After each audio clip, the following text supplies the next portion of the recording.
이 양자 컴퓨터가 암호하고 굉장히 관련이 깊어서 암호 이야기를 조금 드릴까 하는데 혹시 암호에 대해서 좀 여기 계신 분들은 좀 익숙하신가요? 뭐 아니시면 뭐 그냥 즐겁게 들을 수 있을 테니까 좋고 또 뭐 잘 아시는 분은 아시는 분대로 그런 얘기 있지 않습니까? 왜 아는 것을 듣는 즐거움 그런 얘기 들어보셨습니까?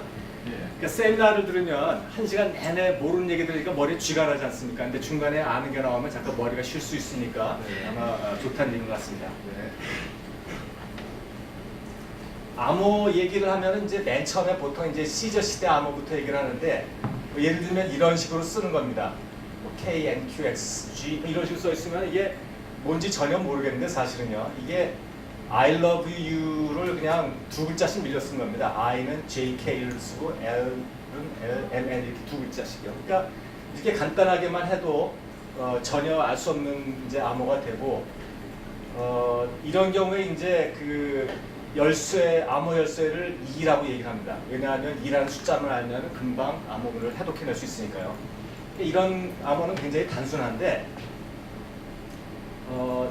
이제 암호마다 이제 글자마다 조금 다른 그 열쇠를 주는 경우도 있습니다.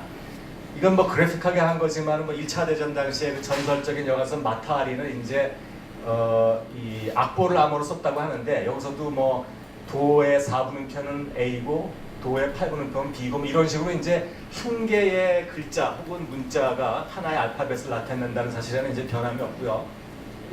이 뭐 그런 거가 이제 제일 정리가 잘 된 게 비슷한 시대에 이제 에드가 알런 포가 암호 얘기를 많이 썼는데 이 황금벌레 같은 데 보면은 이런 식의 이제 암호문이 나오고 이걸 갖다가 해독하는 장면이 나옵니다. 이거는 여기서 어떻게 해독하냐 하면 이제 이 글자나 기호들이 나오는 빈도를 조사한 다음에 영어 단어의 빈도하고 비교해서 뭐 8은 그러면 2일 가능성이 제일 높겠다 뭐 이런 식으로 하는 거죠. 그래서 이렇게 이제 한 개의 문자에 하나가 대응하는 거는 이 문자의 통계를 비교해 보면 금방 알 수 있으니까 상당히 순진한 시대의 암호라고 할 수가 있습니다. 그래서 그걸 좀 더 어렵게 하려면 글자마다 다른 열쇠를 주면 됩니다. 그래서 제가 만들고 싶은 암호화시키고 싶은 문자가 있고 그 다음에 난수를 발생시켜가지고 밀어 쓰는 거를 이 난수만큼 밀어 쓰는 겁니다. 난수가 있으면 똑같은 O라고 하더라도 어떤 거는 7개 밀려가지고 V가 되고 어떤 거는 1개가 밀려가지고 P가 되고 이렇게 되면 이제 알파벳 나오는 통계가 사라지니까 알 수가 없게 되겠죠.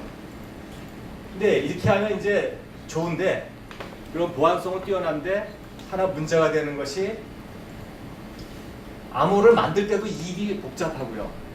그 다음에 암호문을 받아도 이걸 갖다가 복호해가지고 원문을 찾아내는데 시간이 오래 걸립니다. 그러니까 이게 너무 이제 전쟁통에는 이제 이게 너무 비효율적이니까 시간이 많이 걸리고 이걸 어떻게 잘할 수 없을까 해가지고 고민을 하다가 독일에서는 애니그마라는 기계를 만들었습니다. 이게 이제 전설적인 기계인데 이 독일 군들이 자기네 이제 게르만족만이 만들 수 있는 뭐 우수한 기계다라고 자랑을 엄청 해대고 이제 그랬었습니다. 그래서 상당히 우수했는데 이게 2차 대전 때 굉장히 영향을 많이 미쳤는데요. 이 난수 발생할 때 여기 여기 글쎄 제가 어릴 때는 간첩 신고하면 이제 돌을 주고 했는데 간첩의 상징이면 난수표였었습니다. 근데 물론 어릴 때 난수표가 뭔지도 몰랐죠. 그러니까 이제 난수표라는 게 뭐 이런 식으로 난수를 발생한 거를 갖고 이제 간첩이 북한에서 내려올 때 이만큼씩 들고 오고서 맨 처음에 지정문은 첫 번째 거로 난수로 이제 복호하고 두 번째 거는 두 번째 종이로 하고 뭐 이런 식으로 했던 거거든요. 그렇게 난수를 발생하는 기계가 없으니까 이제 난수를 들고 왔었고요. 이 난수를 발생하는 애니그마라는 기계가 생기니까 그거를 당연히 연합군이 갖기를 원했습니다. 근데 그 애니그마라는 기계를 얻어도 적군한테 들어갔다 그러면 당장에 난수를 바꿔버릴 테니까 적군이 모르게 그 애니그마를 갖는 게 굉장히 중요했습니다. 그러니까 이제 독일군도 그걸 아니까 자기네가 전쟁을 하다가 그 기계를 빼앗길 것 같은 위험이 있다 그러면 항상 폭파시켜버리고 이제 잡히고 이제 그랬겠죠. 이게 U-보트, U-577, 570이라는 영화인데 좀 오래돼서 여기 아마 보신 분들 많지 않을 것 같은데 실화에 바탕을 둔 거였는데 어떤 내용인가 하면 이 독일군 그 U-보트가 독일군이 만든 그 조그만 잠수함이거든요. 이게 이제 굉장히 많이 만들었다 그러는데 그 보트에도 물론 안에 다 애니그마라는 기계가 다 하나씩 들어가 있었습니다. 근데 이 보트가 어떻게 하다가 이제 침몰 위기가 왔는데 그랬더니 주변에 지나가던 연합군 배가 이 안에 탄 사람들을 전부 다 구해줬습니다. 근데 나올 때 이 사람들이 애니그마 기계가 있었지만 이 배가 곧 침몰할 테니까 부태와 애니그마를 파괴하고 나올 필요성을 느끼지 않았습니다.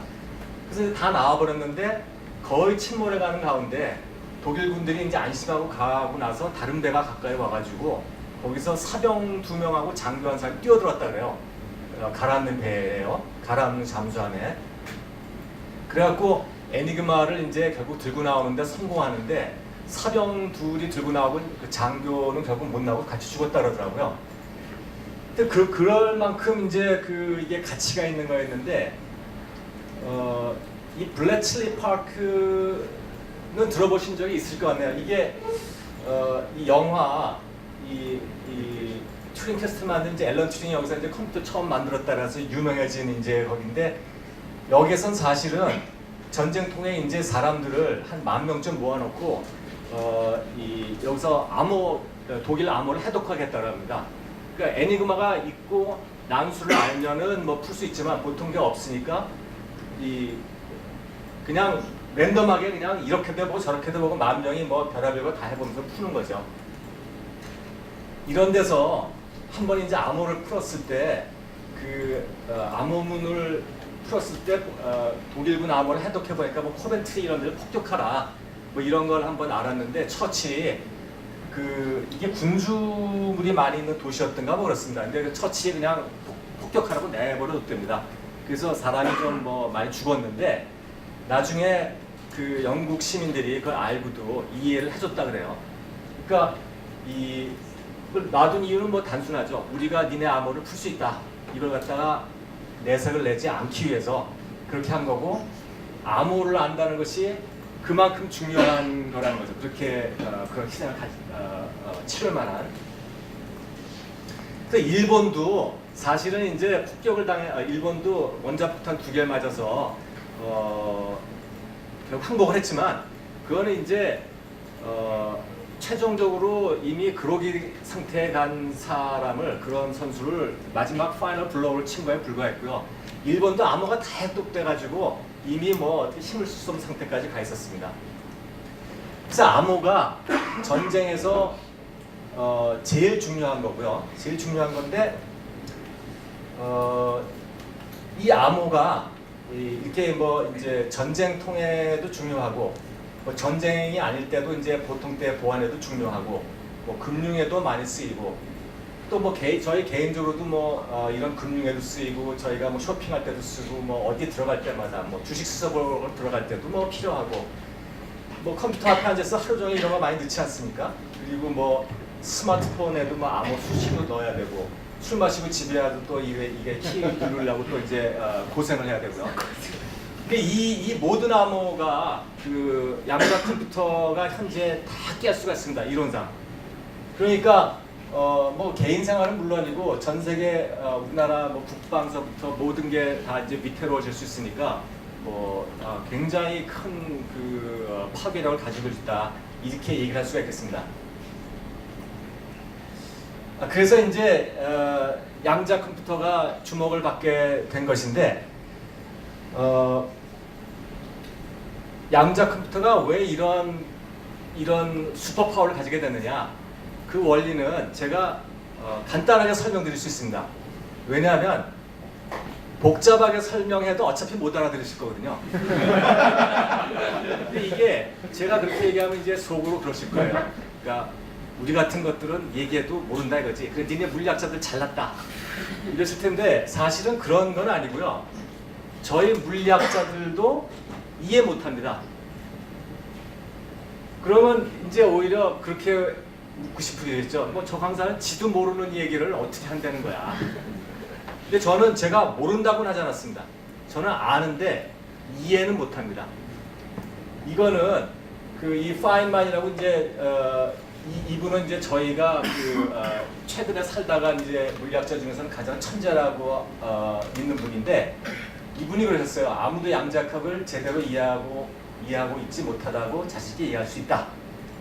그러니까 이런 대가가 아무도 이해하지 못한다 그러면 저 같은 사람이 이해한다고 얘기하지 못하는 거죠. 그러니까 아무리 어려운 칸트 철학도 칸트 자신이 이해했을 거 아니겠습니까?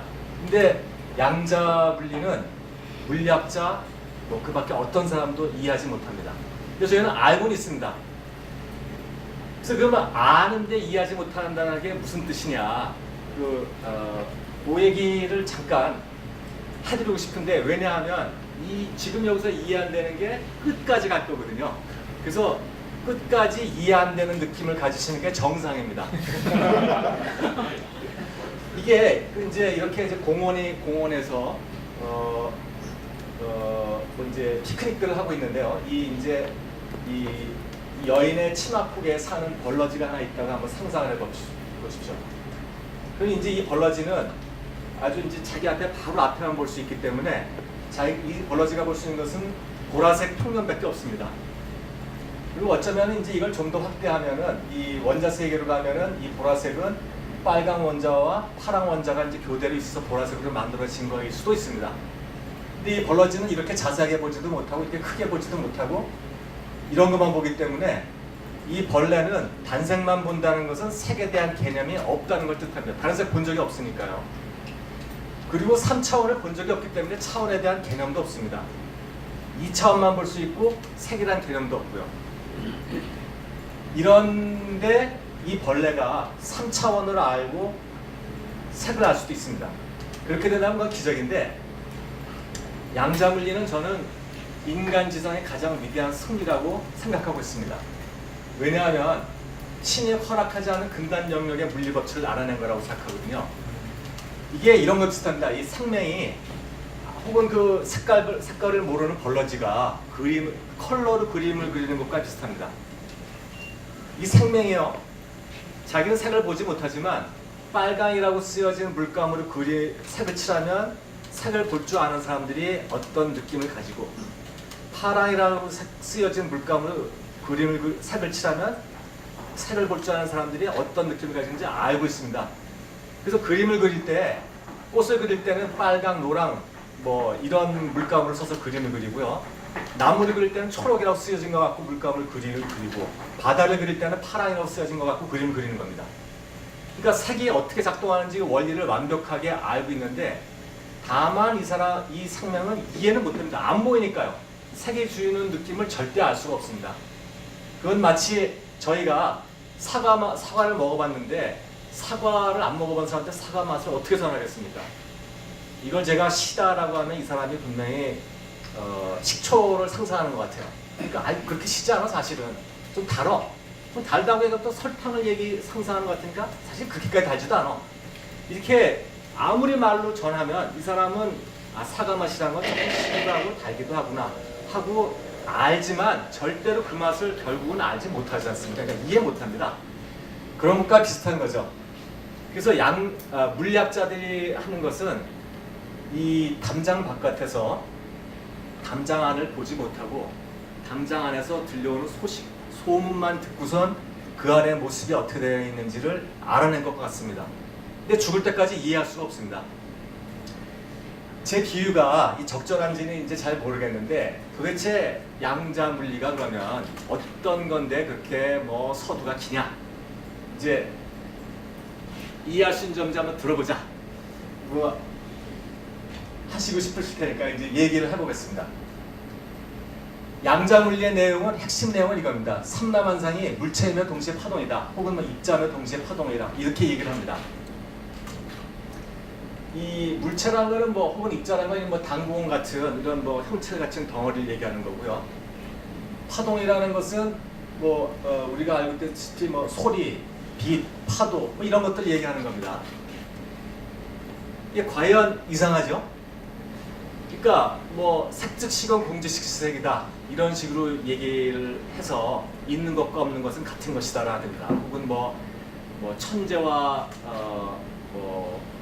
정신병자 내지 바보는 종이 한 장 차이다라든가 뭐 이런 식으로 얘기가 나오면 아 이게 뭐 극과 극은 통한다는 얘기인가 보다 뭐 이렇게라도 뭐 억지로라도 이해를 할 텐데 이건 뭐 물체하고 파동은 반대 개념도 아니고 정말 이상하지 않습니까? 뭐 당나귀하고 하프는 같은 거다 이런 도대체 이게 뭡니까? 그런데 이제 그렇게 이렇게 주장하는 거거든요.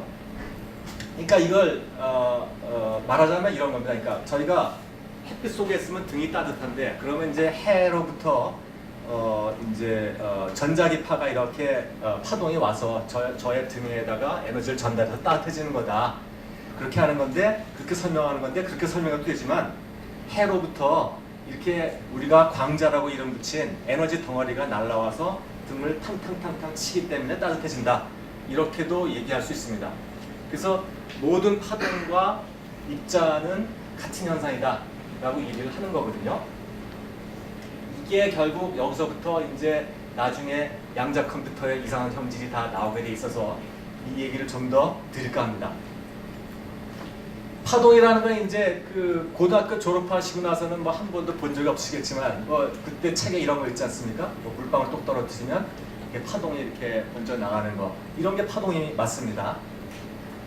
그리고 이제 그림을 그릴 땐 저희가 이제 이렇게 웨이브를 그리죠. 높은 데는 이 파고가 높은 산이고 낮은 데는 파고가 낮은 뭐 골이고 뭐 이렇습니다. 이런 게 파동인데 이 물체들이 파동의 성질을 가지고 있다 그러면 얼마나 이상한 일이 일어나느냐 하면요. 일단 이 파동의 성질이 뭔지를 아셔야 되는데 파동의 성질은 그냥 한마디로 제일 중요한 성질은 중첩입니다.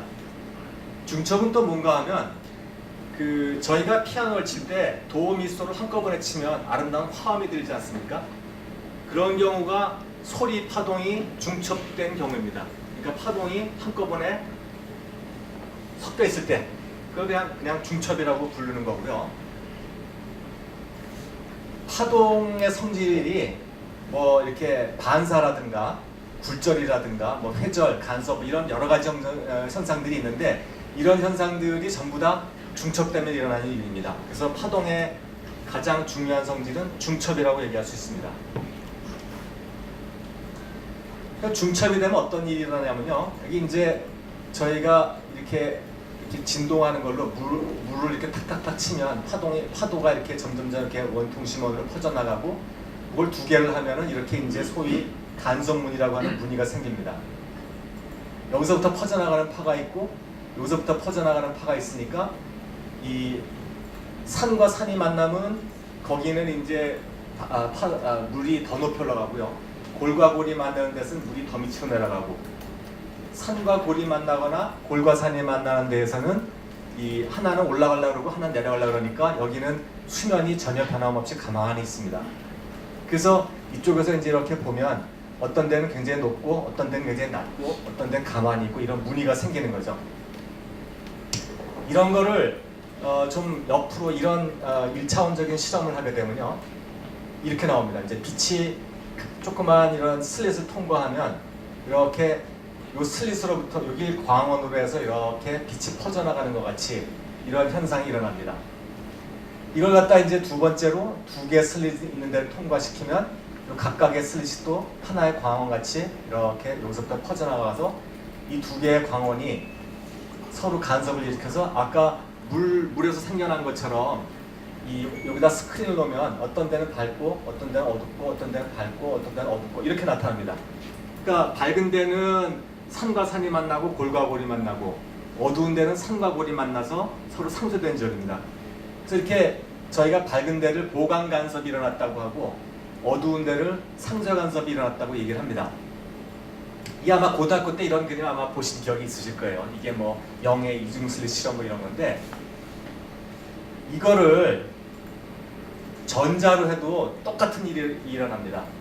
전자를 이런 작은 슬릿을 통과시키고 그 다음에 이중 슬릿을 또 통과시키고 나면 여기서 이렇게 전자가 많이 가고 적게 가고 많이 가고 적게 가고 이런 적이 쫙 나타납니다. 그래서 전자를 갖고 감응을 시키면 여기에 아까 전 페이지에 그린 것 같은 그런 이 현상을 볼 수 있습니다. 이게 얼마나 이상한지를 좀 설명을 드리고 싶어서요. 이 해부도 같은 걸 한 번 더 그렸는데요. 이 아까 그림을 그냥 도식화한 겁니다. 전자빔이 이렇게 오고 그 작은 구멍을 지나면 전자들이 이렇게 퍼져나가는 현상이 있고, 그래서 스크린을 놓고 감광을 시킬 수 있는 스크린을 놓으면 이 가운데는 밝고 점점 어두워지고 이런 그 무늬가 나타납니다. 이거를요 제가 구멍을 약간 밑으로 뚫을 텐데요. 약간 밑으로 뚫으면 지금 약간 밑으로 그림이 이제 이렇게 변하고요. 이게 조금 전 그림이었고 이렇게 조금 밑으로 떨어집니다. 그래서 이 두 그림의 차이가 이제 슬릿의 위치 차이는 거의 없는데 스크린도 조금 차이 있지 않습니까? 그런데 이 스크린의 무늬는 워낙 크니까 이 슬릿이 조금 위로 올라가든 조금 내려가든 뭐 이 스크린의 모양은 거의 똑같습니다. 그런데요, 이게 이제 두 개를 한꺼번에 다 열어놓으면 이런 식으로 밝고 어둡고 밝고 어둡고 이런 게 생기거든요. 그러면 이게 얼마나 이상한 건가 하면요, 아까 위에 걸 뚫어놓거나 아래 걸 뚫어놓거나 어느 걸 뚫든 상관없이 이런 무늬가 생겼는데 두 개를 다 뚫으면 이런 무늬가 생긴다는 것은, 예를 들어서 이런 위치를 보면요, 처음에는 위에 걸 뚫으나 아래 걸 뚫으나 여기에 전자가 많이 갑니다. 그러니까 밝죠. 근데 두 개를 다 뚫어놓으니까 갑자기 여기는 안 간다는 거거든요. 어둡다는 것은. 그래서 파동으로 얘기할 때는 파동의 간섭 현상인가 봐 하고 이해하고 넘어갈 수가 있는데, 여기다 돌멩이 같은 걸 던지는데 돌멩이 던지면 이제 여기 모서리에 맞아서 뭐 좀 이렇게 퍼져나갈 수도 있지 않겠습니까? 그래서 이런 문이 일어나는 건 이해가 되는데, 위로 가나 아래로 가나 이렇게 나올 건데 두 개를 다 하면 잘 가던데 갑자기 안 간다. 이거는 어떻게 해도 우리가 이해할 수가 없습니다. 이게 이제 바로 물체하고 파동하고가 같은 거다라고 주장하게 되는 근거고, 그게 같기 때문에 이해가 안 되는 현상이고요. 이게 양자 컴퓨터가 빨리 계산할 수 있는 원리고 양자 컴퓨터 원리를 이해할 수 없는 이유입니다.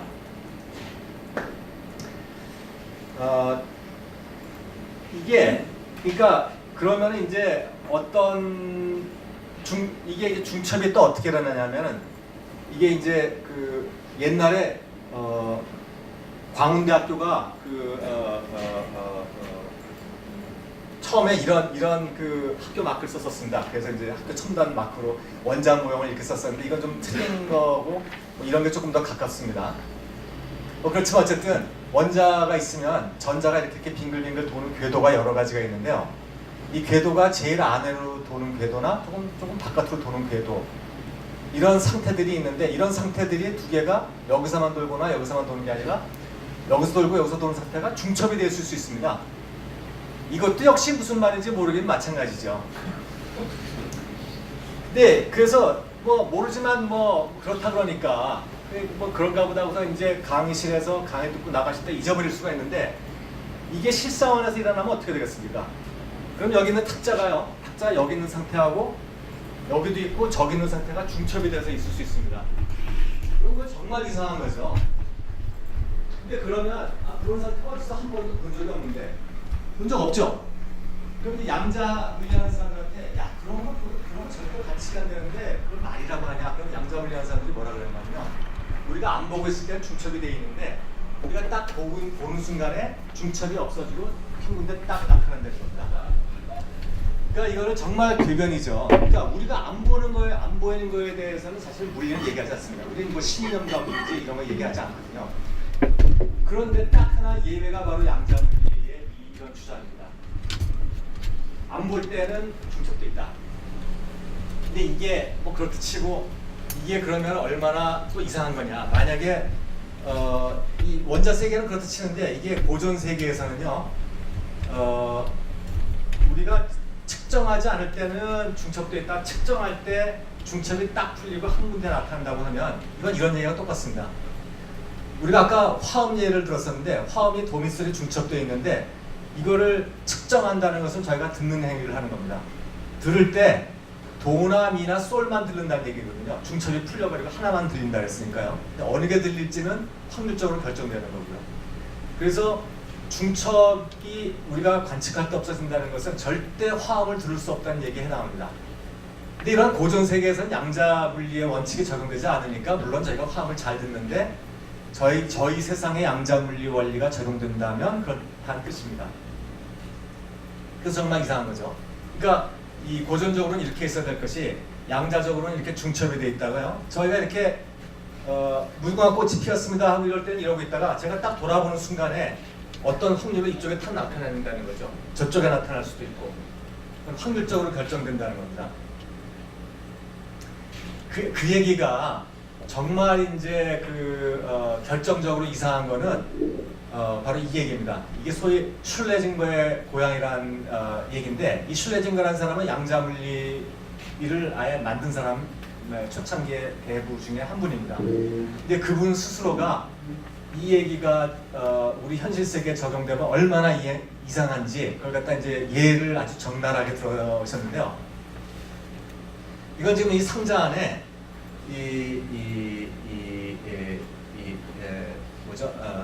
레디오액티브한 물질, 방사능 물질이 들어있고요. 고양이가 있고 독이 있고 가이거 개수기가 있습니다. 그래서 여기서 만약에 방사능 물질이 하나 나가면 가이거 개수기가 딱딱하고서 이제 작동을 하고 그러면 그때 이 가위가 줄을 딱 자르고 그러면 이제 이 망치가 독을 딱 깨고 그러면 이제 독이 나와서 고양이가 죽고 이런 구조로 되어 있습니다. 이런 구조를 만들어 놓으면 이 방사능 물질에서 여기서 방사능이 나올 거냐 안 나올 거냐는 보통 확률적으로 결정됩니다. 보통 이제 반감기라는 것이 있어가지고 반감기가 만약에 1초다 그러면 1초 후에 거기서 방사능 물질이 하나 나올 확률이 50% 사실은 아니지만 뭐 1초 후에 방사능 물질이 나올 수도 있고 안 나올 수도 있습니다. 50대 50을 확률을요. 그러니까 그러면은 1초 후에 이 방사능 물질의 상태를 저희가 방사능이 나온 상태와 안 나온 상태의 중첩 이렇게 표현합니다. 그게 양자역학적으로 맞는 표현이거든요. 근데 그러면 이 방사능 물질이 나와서 고양이가 죽게 되면 고양이가 죽은 상태가 있고요. 안 나왔으면 살아있고요. 그럼 1초 후에 방사능 물질의 상태를 나온 상태와 안 나온 상태의 중첩으로 표현하면 고양이의 상태도 살아있는 상태와 죽어있는 상태의 중첩으로 표현해야 될 거 아니겠습니까? 이게 뭡니까 도대체? 살아있는 상태와 죽어있는 상태의 중첩은 뭐 강시도 아니고 뭐 좀비도 없고 뭐겠습니까? 여기 지금 들으시면서 말도 안 된다고 생각하시는 것처럼 이 슐레딩거도 이런 말도 안 되는 얘기가 적용된다라고 얘기를 한 겁니다. 그래서 이 시세계에서는 이게 작동을 잘하는데 왜 이런 거시세계에 적용하면 이상한 얘기가 생기느냐? 100년 전부터 계속 숙제로 남아있던 거였었습니다. 그래서 이제 이 얘기를 많이 들어보셨을 거예요. 근데 이제 아인슈타인이 신이 우주를 가지고 주사위 놀이를 하지 않는다. 이게 바로 이제 그 얘기입니다. 그러니까 중첩이 있다가 우리가 측정하는 순간에 여기에 나타나거나 저기 나타나거나가 확률적으로 나타난다. 이게 이제 신이 주사위 놀이를 한다고 표현했을 때 그 확률을 이제 아인슈타인이 비꼬는 얘기입니다. 그게 이제 여기 옆에 있는 보호란 사람은 양자 물리의 아버지라 그래가지고 처음에 이제 양자 물리의 룰을 만든 사람인데요. 이제 아인슈타인이 그 룰을 싫어해서 확률적이라는 룰을 싫어해서 이제 이런 얘기를 하니까 보호가 그걸 들었습니다. 들었는데 어디 가니까 이 아인슈타인이 그 얘기를 또 해요. 그랬더니 이제 보호가 준비를 하고 있다가 신한테 이래라 저래라 하지 마시오 그랬다 그러더라고요. 근데 이 얘기가 바로 지금 이 양자 물리의 중첩 상태를 측정했을 때 확률적으로 나타나는 거, 그 얘기를 바로 둘이서 한 겁니다. 그래서 지금 양자 물리가 말도 안 되는 얘기를 하는데 저희가 이걸 참고 들어야 하는 이유가 뭐냐? 크게는 이제 두 가지인데요. 양자론의 예측은 절대로 옳습니다. 양자론 예측이 틀린 적이 없습니다. 양자론 예측이 틀린 적이 없기 때문에 저희가 현대 문명이 발달한 거거든요. 반도체, 레이저, 원자폭탄 전부 다 양자 물리가 계산했더니 계산대로 나와서 이렇게 된 거거든요. 그리고 저희가 이런 말도 안 되는 주장을 하는 가장 근본적인 이유는 그러니까 팩폭입니다. 저희가 실험으로 알아낸 사실이에요. 전자 갖고 실험을 하니까 파동으로 실험한 것과 똑같은 현상이 일어났기 때문에 저희는 이걸 주장하는 거지 저희도 이해 못한다고 아까 말씀드렸잖아요. 이건 그냥 사실, 팩트 때문에 그냥 이렇게 얘기하는 겁니다. 그래서 저희도 이해하지 못하지만 룰은 알고 있고요. 그리고 결국 이해할 수 없는 것이 이제 이 물질의 파동성이기 때문에 이 물질의 파동성이 양자 정보 기술, 양자 컴퓨터를 개발하는데 들어가게 되고 그래서 나중에 이 기술에 대해서 들으셔도 결국은 이게 공상과학 같이 들릴 수밖에 없는 이유가 이게 여기 이해할 수 없는 물질의 파동성서부터 출발했기 때문에 그렇습니다. 그래서 양자 물리가 발전해온 과정을 보면요, 처음에 이제 암흑기가 있었고, 처음에 이제 발전기가 있었고, 암흑기가 있었고, 르네상스기가 한 30년, 30년 정도 있었는데요. 이 발전기는 이때 이제 30년 동안 양자 물리가 굉장히 이제 정립된 기견이었고, 물리 역사 한 350년 중에서 양자 물리가 가장 급격하게 발달된 시기라고 저희가 얘기하고 있습니다. 그리고 제가 시간을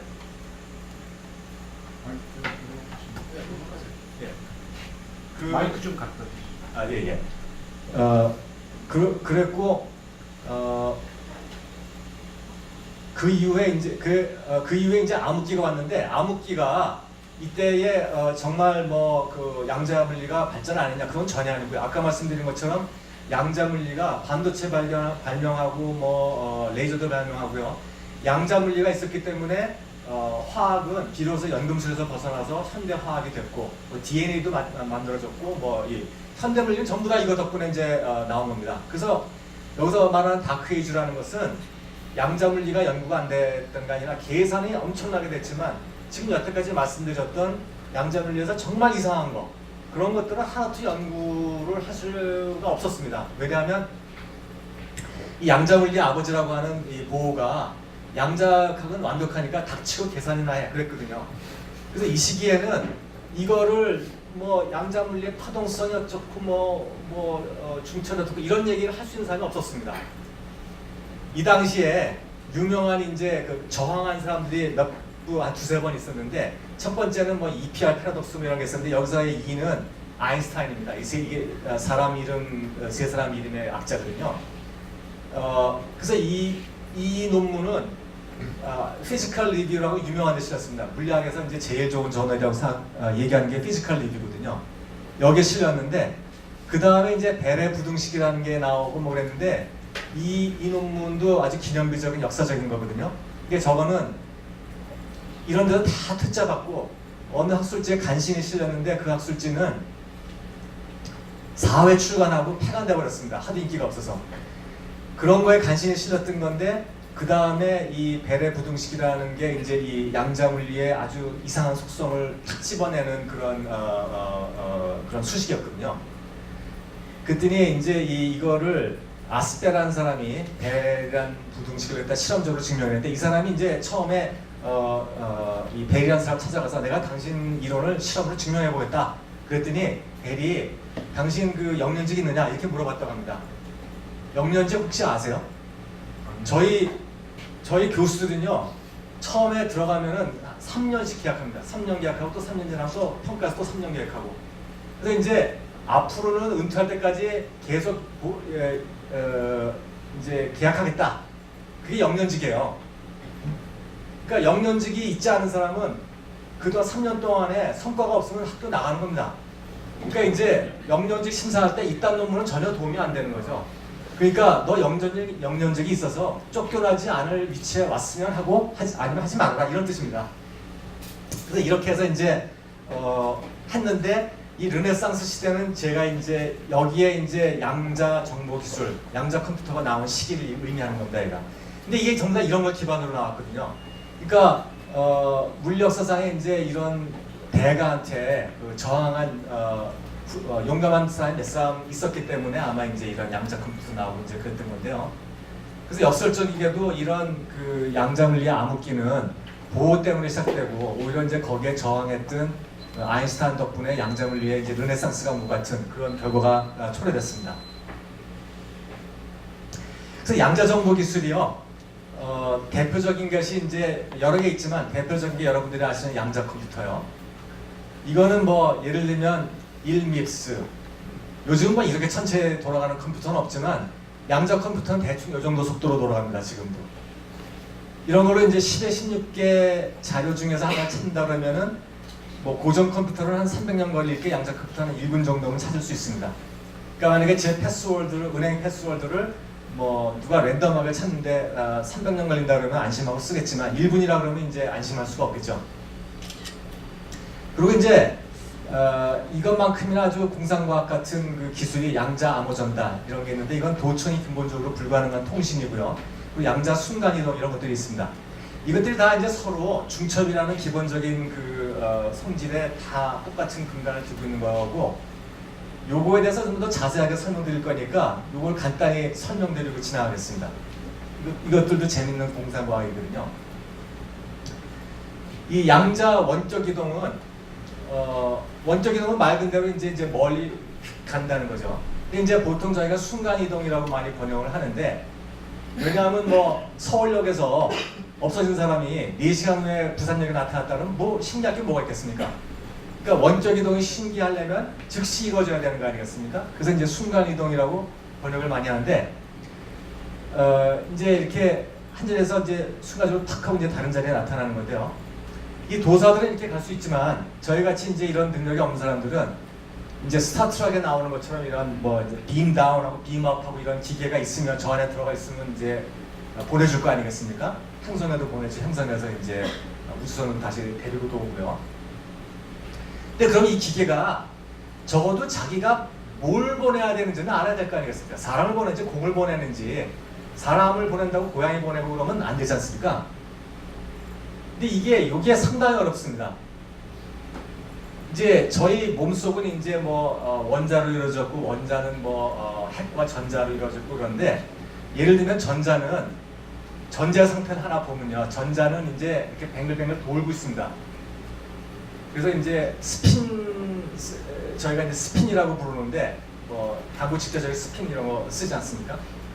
이 스핀 방향이 시계 방향하고 시계 반대 방향하고 두 가지 방향을 돌 수가 있습니다. 그래서 시계 방향으로 돌 때는 저희가 스핀 업이라고 주로 부르고, 시계 반대 방향으로 도는 전자는 스핀 다운이라고 보통 부릅니다. 그래서 이제 측정하면은 업하고 다운만 나오지만 이런 게 두 개가 중첩된 상태도 얼마든지 존재할 수 있습니다. 그러니까 제가 이제 어떤 여자를 보고 딱 사랑에 빠졌어요. 그러면 사랑에 빠지기 전과 후는 제 뇌 속에 뭔가 변화가 일어났을 거 아니겠습니까? 그러니까 뭐 기껏 해봐야 여기서 뭐 원자나 전자 상태가 뭐 변했겠지, 여기서 뭐 여기 있던 세포가 이동하고 그랬겠습니까? 그런 건 아닐 테니까요. 그러니까 크게 보면 이런 상태들이 뭔가 변화했을 텐데, 이게 중첩되어 있는 거를 아까 말씀드렸다시피 측정하면 중첩이 없어지고 이 상태나 이 상태로 가버립니다. 그러면 제가 사랑을 기억하고 있는 상태가 중첩 상태인데 이걸 측정해서 이런 상태로 가면서 기억이 없어지면 제가 사랑을 기억 못하지 않습니까? 그러니까 제 몸의 양자 상태를 모르는 채로 보내는 것이 굉장히 중요한 일 수도 있습니다. 아닐지도 모르죠. 기억이 어떻게 여기 들어가는지 모르니까요. 근데 이제 최근에 발명된 양자 순간이동은 이걸 모르는 상태로 보내줄 수 있는 기술이다, 그런 뜻입니다. 그래서 이 순간이동을 하려면 이 도사들도 이런 양자각도 좀 알고 그래야 할 수 있는 거지, 이제 아무나 할 수 있는 건 아니고요. 그리고 이제 실제로 이 양자 물리에서 말하는 순간이동은 제 몸을 보내준다는 건 아닙니다. 그 상대성 이론 읽어보신 분은 아시겠지만, 그 순간이동이 물체가 순간이동할 수가 없습니다. 빛속도보다 빨리 갈 수는 아무것도 없거든요. 그래서 정보만 보내주는 겁니다. 그러니까 여기서 지구에서 가장 가까운 별이 뭐 시리우스인가 뭐 이렇게, 그래서 기수로 4년인가 걸리니까 저희는 못 가는데, 그 빛에다가 정보만 보내주면 그 빛에도, 그 별에도 뭐 수소, 탄소, 질소 이런 거 다 있으니까 제 몸을 이루는 정보만 가면 그 정보를 가지고 똑같이 구성하면 되지 않겠습니까? 그렇게 한다는 거거든요. 그 정보만 가는데 이제 제 몸을 스캔하고 그 정보만 보내서 또 하나 만들고 그러면은 도대체 제 몸을 스캔했으니까 저인지 아닌지 잘 모르겠고 여기는 뭐가 만들어졌는지 모르겠고 이제 이런 거죠. 그리고 뭐 시리우스별에 현재로 가볼 수 있는 유일한 방법인 것 같지만 제 몸에 있는 정보를 다 보내려면 너무 오래 걸리기 때문에 이 사람도 이제 양자 정보에 유명한 사람 중에 하나인데 이 사람이 차라리 걸어가는 게 낫다. 지금 현재 기술로는 이제 그렇다는 겁니다. 제가 이제 순간이동을 설명드렸고 이제 암호 통신에 대해서도 간단히 설명드리겠습니다. 암호 통신은 뭔가 하면요. 이제 저희가 이제 서로 통신을 하는데 갑돌이하고 을순이가 이제 통신을 합니다. 근데 도청자가 이걸 도청하고 싶습니다. 근데 도청자가 보통 하는 방법이 어떤 겁니까? 이제 전화선이 됐건 뭐 이걸 뭐 빛으로 통신을 하건 뭔가 통신을 하는데 이걸 도청하려면 이 전화선 전기선의 전기 신호의 일부 혹은 뭐 여기서 이제 빛의 경우를 제가 그렸습니다. 이제 반투명 거울 같은 거 이렇게 썼는데요. 빛을 일부를 따가지고 도청자가 이렇게 가져가고 나머지는 을순이한테 계속 보내주고요. 이렇게 해야겠죠. 엉성하게 이걸 갖다가 전체를 다 따버리면 신호가 다 일로 오겠지만 을순이한테 전혀 안 가면 갑돌이가 을순이가 서로 전화해보고 야 신호 갔어? 근데 안 갔어? 그러면 이게 이제 정보가 새는 줄 아니까 통신 안 하겠죠. 그리고 아까 보낸 그 뭐 이런 정보는 다 폐기해버리고 이럴 테니까 그렇지 않게 하려면 도청자는 반드시 신호의 일부만 자기가 가져오고 나머지는 다 보내줘야 됩니다. 그것도 기아에는 아주 조금만 가져와야겠죠. 많이 가면 자기가 많이 따오면 을순이한테 가는 게 적으면 신호 질이 나빠져서 감이 떨어지는 거죠, 소위. 그래서 이제 일부만 따와야 되는데 이렇게 따가는 게 걱정이 되면 이런 도청을 못하게 하려면 갑돌이와 을순이가 신호를 아주 약하게 보내는 방법을 생각할 수 있습니다. 빛의 경우를 예를 들면 빛은 자꾸 자르면 소위 광자라고 하는 아주 조그만 조각으로 자를 수 있습니다. 그래서 그걸 포톤이라고 부르는데 이 단일 광자보다 더 작은 에너지로 자를 수가 없습니다. 그래서 빛을 굉장히 천천히 굉장히 약하게 보내면 이 광자라는 것이 1분에 하나씩 튀어나가게 평균적으로 그렇게 만들 수 있습니다. 그렇게 하면 1초에 하나씩 이런 광자를 보내면 이 광자가 반투명 거울을 만나면요 이놈은 일로 반사돼서 가거나 일로 가거나 둘 중에 하나지 절대로 쪼개지지 않습니다. 그렇게 하면 갑돌이가 1초에 하나씩 보냈는데 을순이가 1초에 하나씩 못 받았다. 중간에 없어진 게 있다. 그러면 이건 도청이나 하고 있나 봐. 더 이상 보내지 마. 하고 관둘 수 있는 거죠. 그러니까 도청자가 들키지 않고 도청할 수 있는 방법이 없습니다. 그게 이제 이 도청 후 이제 저희가 광통신을 할 때 할 수 있는 이제 방법인데요. 양자암호 통신은 바로 그렇게 하면 이제 도청자가 이런 방법을 생각해낼 수 있습니다. 그러면은 이거를 갑돌이가 보낸 신호를 완전히 가로채가지고 내가 읽고 똑같은 신호를 을순이한테 보내자. 이렇게 하면 이제 을순이가 모르지 않겠습니까? 요렇게 하면 이제 잘 할 수 있는 건데 요렇게 하지 못하도록 하는 게 바로 양자암호 통신입니다. 여기에도 중첩의 원리를 쓰면 가능한데 이거는 이제 좀 골치가 아프거든요. 그래서 지금 시간쯤에 얘기를 드리면 이제 졸기 시작하실 것 같아서 나중에 시간이 남으면 혹시 질문하시면 어떻게 하는지 말씀드리겠습니다. 여기서 함께 중첩을 쓰는 겁니다. 여기서. 그래서 이 원리보다도 이 양자암호 통신은 완전히 상용화됐습니다. 이거 제가 벌써 2, 3년 전에 이제 웹 서핑해가지고 이제 찾은 자료인데 시큐어넷이라는 회사에서도 이제 이런 QKD가 퀀텀 키 디스트리뷰션이거든요. 프로세싱 시스템 아닙니까? 그러니까 퀀텀 키 디스트리뷰션이니까 양자 열쇠 분배 장치니까 이걸로 이제 암호를 안전하게 보낼 수 있다는 겁니다. 암호 한 번만 보내놓으면 그 다음에 뭐 암호문은 뭐 전화를 보내도 되지 않습니까? 그래서 이런 기계를 실제로 파는 거고요. 그 다음에 뭐 이런 큐박스란 뭐 이런 회사도 그런 걸 이미 만들어서 팔고 있고요. 그리고 이제 IDQ라는 회사도 팔고 있는데 IDQ는 이 양자암호 통신을 최초로 이렇게 실험으로 증명한 지생이란 스위스 사람이 직접 세운 회사입니다. 거기서도 이제 뭐 퀀텀 키 제너레이션 뭐 이런 이제 기계들을 파는 거죠. 그리고 이제 랜덤 넘버 제너레이터도 파는데 랜덤 넘버 제너레이터는요. 저희 이제 여기 이제 컴퓨터 다 도사들이시니까 잘 아시겠지만 컴퓨터에서 랜덤 넘버 제너레이션 하라고 그건 완전히 랜덤하지 않습니다. 그렇죠?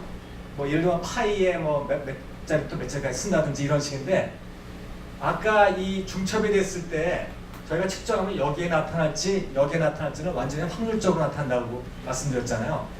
완전히 자연이 확률을 결정해 줍니다. 그거는. 그래서 완전히 랜덤합니다. 100%. 그거를 이제 그런 식으로 요 안에 중첩을 만든 다음에 측정해가지고 나타나는 숫자를 가지고 랜덤 넘버를 만들어주겠다. 이런 기계입니다. 이건. 그래서 뭐 랜덤 넘버 제너레이터도 팔고 그 다음에 퀀텀 키 제너레이션 하는 기계도 팔고요. 근데 웃기는 게 제가 기사를 보니까 이게 작년 3월 뉴스인데 SK텔레콤에서 이 회사 샀다 그러더라고요. 700억 원의 인수를 했다고 합니다. 이 회사가 왜 이런 짓을 했는지 이따 조금 더 말씀드릴까 합니다. 그리고 최근에 이거는 작년 1월달 기사인데 중국에서 이걸 갖다 이제 이 미커스 이게 보니까 묵자네요. 묵자. 미시우스라는 위성을 통해서 이제 암호 통신을 했다. 7,000km 떨어진 데까지 이제 암호 통신을 했다. 뭐 이런 기사가 있고요. 이건 뭐 그러니까 가장 첨단 시스템이고요. 근데 이제 이것 왜 중국이 이거를 가장 첨단으로 이걸 하고 있는지 미국은 왜 안 하고 있는지 혹시 아시겠습니까? 아시는 분도 계실 것 같아요. 물론 중국이 제일 잘한 건데 이게 뭐 양자 양자 통신 이런 거 전부 다 이제 미국에서 처음 나온 건데 미국이 이걸 못 하고 있어서 안 하고 뭐 중국이 제일 중반할 수 있는 건 아닐 테고요. 중국이 하는데 이제 미국은 그냥 아무것도 안 하고 가만히 있는 거죠. 이게 아마 여기 계신 분들이 좀 더 잘 아실 것 같은데 이 퀀텀 채널 동안은 정말 시큐어하게 잘 보낼 수 있습니다. 근데 이제 양자 신호가 들어오면 그걸 갖다 이제 우리가 읽으려면 고전 신호를 변화시키고 컴퓨터로 들어오고 모니터에 나오고 이러지 않습니까? 근데 그 많은 과정에서 이미 해킹이 수도 없이 할 수 있으니까 구태 여기서 뭐 이 라인만 시큐어도 아무 소용없다 그러더라고요. 그래서 이제 이 나머지 저희 눈에 들어오기까지가 완전하게 안전해지지 않는 한은 아직은 이거는 뭐 상용화 해봐야 쓸모 있는 기술이 아니다 라고 해서 이제 미국에서는 뭐 이런 짓을 구태할 필요를 느끼지 않는 것 같습니다. 그러니까 현재로는 뭐 이 회사가 만들어 팔지만 그것들은 전부 다 실험실에서 해보고 이런 연습을 해보기 위한 것이고 어느 회사가 사서 그거를 실제로 깔기 위한 목적은 아닌 것 같습니다. 그리고 이제 양자 컴퓨터에 대해서 이제 드디어 말씀드릴 텐데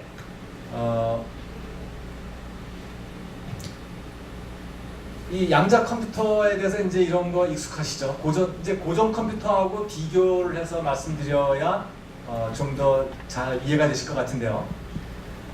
고전 컴퓨터 어떻게 하는지 이제 다시 이제 저희가 되돌아보면 고전 컴퓨터는 0과 1을 갖다가 0V와 5V의 전압으로 실제로 이 하드웨어가 나타내지 않습니까?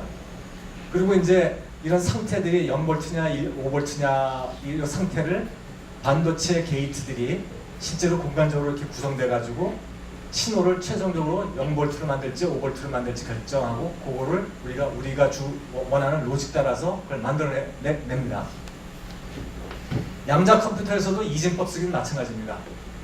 이진법 쓰기는 마찬가지고 0과 2를 나타내기 위해서 예를 들면 아까 말씀드린 스핀의 업인 상태나 스핀의 다운 상태 혹은 뭐 이게 수소원자에서 에너지가 제일 낮은 상태와 그 다음 에너지 상태 그걸 0과 1 이런 걸 각각 쓸 수 있습니다.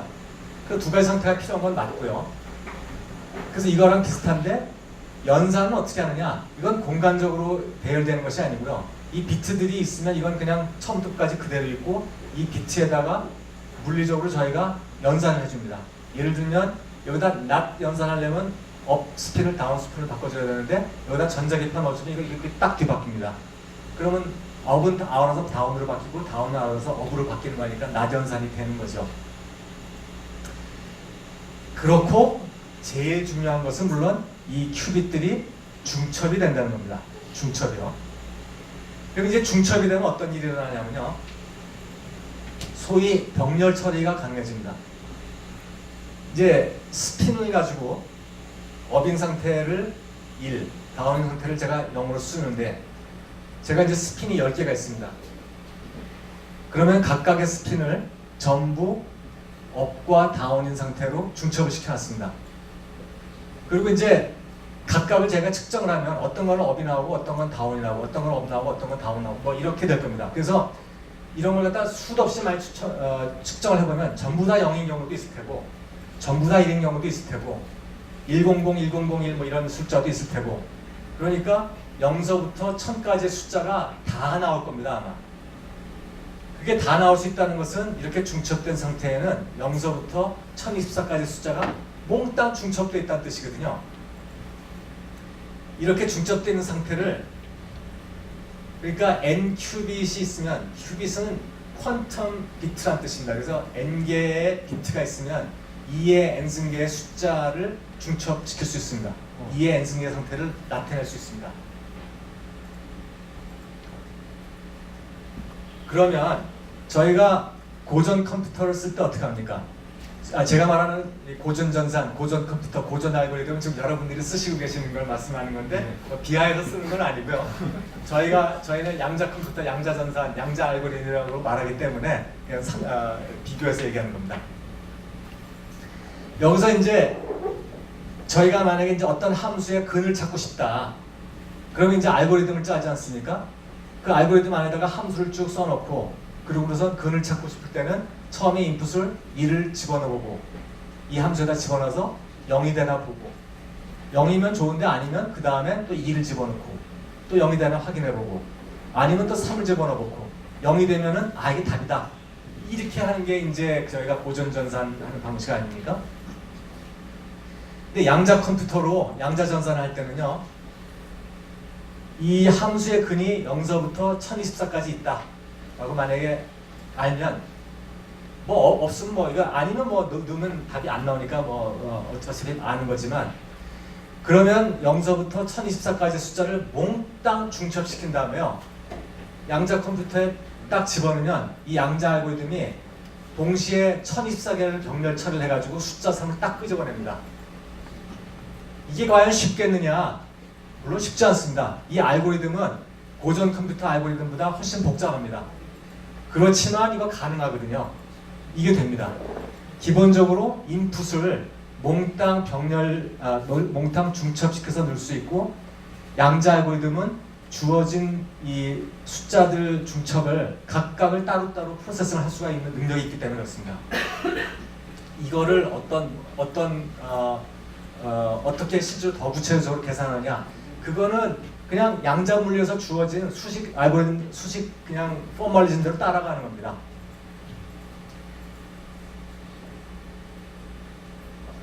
그러면 이게 바로 이제 병렬 처리 아니겠습니까? 병렬 처리는 뭐 이미 고전 컴퓨터에서도 많이 하고 있는 겁니다. 제가 병렬 처리 이제 인터넷에 쳐봤더니 뭐 예를 들면 이런 사진이 나오던데요. 그러면은 이제 이게 보니까는 뭐 이게 제가 세봤는데 20개 곱하기 10개쯤 됩니다. 그리고 이제 렉이 한 8개쯤, 7개쯤 있으니까 한 이만큼쯤 있는데 뭐 한 칸에 또만 서너 개 있는 것 같아서 곱하기 3쯤 한다면 한 CPU가 한 4,200개쯤 있는 것 같은 이런 이제 무지막지한 이제 슈퍼컴퓨터인데 이거로도 병렬 처리할 수 있지만 이거는 예를 들어서 이제 그 구글이 뭐 최근에 이제 자기네가 개발한 72비트짜리 양자 컴퓨터라는 건데요. 이 양자 컴퓨터는 비트 수만큼 2의 비트 수만큼 병렬 처리할 수 있다 그랬으니까 2의 72수만큼 병렬 처리할 수 있습니다. 그러니까 2의 10승이 이제 10의 3승이니까 이거는 대충 10의 3승 곱하기 7승 더하기 2니까 10의 23승 정도 되는 것 같습니다. 그러니까 이만큼의 숫자로 병렬 처리할 수 있으니까 비트 수가 늘어나면 고전 컴퓨터로는 도저히 양자 컴퓨터의 병렬 처리를 따라올 수가 없습니다. 그러니까 뭐 비트가 10개 이렇게 될 때는 비슷하게 되지만 비트 수가 20개, 30개, 100개 이렇게 나갈 때는 뭐 도저히 이거를 따라갈 수가 없는 거죠. 그러면 이제 병렬 처리가 효율적인 양자 알고리즘이 뭐가 있겠느냐? 많지 않습니다, 실제로. 그 만들기가 어려워서요. 그 제일 유명한 게 그로버의 서치 알고리즘이라는 건데, 이건 그냥 데이터 서치하는 겁니다. 데이터 서치는 이제 n개의 데이터 중에서 이제 한 개를 뭘 찾는다 그러면 뭐 이제 저희가 클래시컬하게 2분의 n 트라이를 하면 된다고 하지 않습니까? 근데 이 양자 알고리즘을 쓰면 루트 n 번만에 찾을 수 있습니다. 그래서 제가 아까 예를 보여드린 뭐 2의 56승계의 데이터 중에 하나를 찾고 그 다음에 원미스 컴퓨터다 그러면 1000년하고 뭐 300년하고 1분 혹은 뭐 1000년하고 4분 걸린다는 숫자가 이제 요런 포뮬라에서 이제 제가 만들어낸 거고요. 그리고 또 하나 아주 유명한 알고리즘이 쇼의 이제 소인수분해 알고리즘인데요. 이 소인수분해가 어렵지 않습니까? 왜? 그러니까 289가 뭐 소수인지 아닌지는 어렵지 참 알려면 오래 걸리지만 17제곱이 289걸 계산하기 쉽지 않습니까? 그러니까 소인수분해가 참 어려운 일인데 소인수분해를 할 때 고전 컴퓨터를 할 때는 먼저 익스포넨셜 n이 이제 비트 수위라고 할 때 익스포넨셜 n 정도로 들지만 이 양자 알고리즘을 쓰면 로그 n 정도에 알아낼 수 있습니다. 그래서 이게 이제 소위 공개 열쇠 암호를 격파하는데 아주 효율적인데요. 아까 제가 이제 암호 얘기를 많이 드렸는데 뭐 시저, 마타리, 난수표, 애니그마 이런 것들은 전부 다 이제 고전 그 비밀 열쇠 키 암호에 해당합니다. 이런 것들은 그 키만 안전하게 보관하면 아주 그 효율적이라고 하죠. 그래서 이제 양자 암호 통신이 바로 요때 쓰는 겁니다. 키만 아주 안전하게 보내고 그리고선 이제 그 다음부터는 이제 암호문은 암호와 전화선으로 막 도청 가는 거로 막 보내겠다는 거고요. 요즘도 뭐 그래서 이제 안전하게 이게 제일 안전하기 때문에 요즘도 뭐 백악관하고 크렘린에서 이제 통신할 때는 뭐 양쪽 스파이들이 중간에서 만나서 이렇게 가방을 이렇게 교환한다 그러는데 뭐 얼마나 사실인지는 전혀 모릅니다. 그렇게 이제 안전한데 그렇게 하려면 너무 돈이 많이 드니까 이제 싸게 아주 안전하게 쓰는 방법이 이제 소위 RSA 암호 체계 이런 공개 열쇠 암호 아니겠습니까? 이건 이제 나한테 암호를 보낼 사람들은 이런 숫자를 보내라고 이제 다 공개하는 거죠. 그리고 그걸로 암호를 만들어서 보내는 사람이 보내면 받는 사람만 풀 수 있는. 그런데 그럴 이유가 바로 소인수분해가 어렵다는 것을 써서 그렇게 된 겁니다. 그런데 그래서 요즘은 뭐 이렇게 비싼 암호는 뭐 정말 크렘린하고 뭐 백악관이나 쓸 테고 요즘 뭐 저희가 인터넷 쓰는 암호 모든 종류의 암호는 다 이제 공개 열쇠 암호에 기반하고 있는데 이게 다 깨질 수 있다는 거거든요. 이게 다 깨질 수 있으면 뭐 저희가 이 앞에 있는 컴퓨터 갖고 북한에 뭐 있는 컴퓨터를 그냥 원자폭탄을 그냥 이렇게 발사시키고 이런 것도 얼마든지 이론상 가능할 수 있는 그런 게 되면 이제 무서운 일인 거죠. 그래서 현재 그러면 이제 양자 컴퓨터가 얼마나 개발되었느냐? 양자 컴퓨터나 양자 정보 기술이 왜 개발되기 시작됐느냐 할 때 사람들이 이런 얘기도 가끔 합니다. 이제 무월 법칙이 언젠가 이제 끝날 거라서 그렇다. 이게 이제 잘 안 보이실 텐데 이게 이제 2016년이고 뭐 이쪽은 이제 집적도인데 이쪽은 물론 로그 스케일로 되어 있고 여기는 이제 리니어 스케일이니까 이게 세밀로그래프입니다. 그래서 이제 이 직선이면은 거의 이제 무어 법칙을 나타내는 거죠. 그러니까 1.5년에 2배인가요? 뭐 집적도가 대충 그 정도를 잘 만족시키는 것 같습니다. 그래서 이게 언제까지 될 거냐? 라고 이제 인제는 힘들다 하면서도 이제 끊임없이 계속 거의 만족해서 왔는데 이거하고 이제 비슷하게 이거하고 연관된 이런 집적도하고 연관된 걸로 이제 또 이런 것들도 있습니다. 이 왼쪽 그래프는 뭔가 하면은 이 하나 한 1비트 저장하는데 얼마나 원자를 많이 써야 되느냐 이런 거거든요. 1950년대부터 이렇게 하면서 이것도 이제 이쪽이 로그 스케일이고 이쪽이 리니어 스케일이니까 이것도 무어 법칙처럼 지수 법칙을 이렇게 따르고 있습니다. 근데 이 법칙에 따르면 한 2010년 정도 가면 이제 원자 1000개 정도의 한 개의 정보를 한 비트의 정보를 저장해야 된다. 이제 이런 계산이 나오는데요. 그래서 제가 이제 최근에 며칠 전에 이제 요즘 저장용량이 얼마 되나 이렇게 찾아보니까요. 제곱센티미터당 1테라비트 정도 는다 그러더라고요. 그래서 그거 보면 이제 제곱을 빼면 1cm당 10의 6승 비트고, 그러면 이제 1cm가 10의 6승 10의 7승 나노, 10의 7승 나노니까 한 비트가 10나노마다 하나씩 있는 이 정도 되더라고요. 원자가 보통 뭐 한 2옹스트럼 이 정도마다 하나 있다고 하면 10나노에 한 50비트 정도 넣을 수 있는 거니까 입체로 생각해서 50 하면 뭐 한 몇만 개 정도? 그러니까 지금 한 개의 비트를 저장하는데 한 10의 5승계 원자 정도 쓰고 있는 것 같더라고요. 근데 아직도 뭐 이게 이 상태에 못 왔습니다. 이런데 어디 근처에 있는 것 같아요. 아직까지 이런데 못 왔는데 이게 뭐 지금 여기까지 못 가고 쉬었다 뭐 이런 게 중요한 게 아니라 원자 한 개 이하로는 어차피 못 가니까 이건 언젠가 막힌다는 겁니다. 이건 언젠가 막히고요. 그리고 이 그림은 뭔가 하면은 그 연산하는데 드는 에너지가 얼마나 드는가, 한 비트당 에너지가 얼마나 드는가를 나타내는 건데요. 이 집적도를 높이려면은 당연히 점점 작아지고 그리고 클라스 스피드도 자꾸 빨라지니까 연산하는데 드는 에너지가 자꾸 줄이지 않으면 도저히 뭐 열을 뭐 감당해낼 수가 없겠습니다. 그래서 이제 열도 아마 이렇게 쭉 줄어들게 오는 모양인데 이것도 어디까지 갈 수 있느냐? 이게 지금 KT라고 쓴 것이 이제 이게 상온 열 에너지인데요. 저거는 이제 아무것도 안 해도 이 물체가 이 27도 K, 20도 C에 있으면 그 안에 있는 원자들이 이렇게 움직이고 있습니다. 그러니까 이 비트 하나를 처리하는데 요만한 에너지까지 온다고 하면 비트 처리를 아무것도 안 했는데도 열 에너지 때문에 비트가 0에서 1, 1에서 0으로 막 왔다 갔다 한다는 얘기거든요. 그럼 뭐 컴퓨터 당연히 못 쓰는 거죠. 그러니까 집적도를 계속 높이고 싶어도 높이려면 에너지를 줄여야 되고 에너지를 줄이려면은 한계가 언젠가는 온다는 겁니다. 그러니까 뭐 당연한 얘기겠지만 한없이 갈 수는 없습니다. 아무리 테크놀로지가 발달해도요. 그런데 이렇게 에너지가 열이 왜 발생할까요? 열이 발생하는 것은요. 이런 거 한번 생각해 보시죠. 저희가 이제 그 수력 발전소가 이제 저기 이제 그 댐에서 물이 떨어지면 그 밑에서 이제 발전기를 이렇게 돌려서 전기를 생산해냅니다. 에너지를. 근데 발전기가 없어도 그냥 물은 떨어져서 가버릴 거 아니겠습니까? 발전을 안 하면 어떻게 될까요? 그냥 떨어지면서 물끼리 부딪혀가지고 물 온도가 좀 올라갑니다. 뭐 조금밖에 안 올라가니까 저희가 그걸 느낄 수 있을 정도가 아니지만, 근데 거꾸로 그러면 저희가 폭포 밑에 있는 물에다가 그걸 조금 데워주면 물이 점프해서 폭포 위로 올라갈 수가 있습니까? 그거 못하죠. 이런 걸 저희가 비가역 과정이라고 합니다.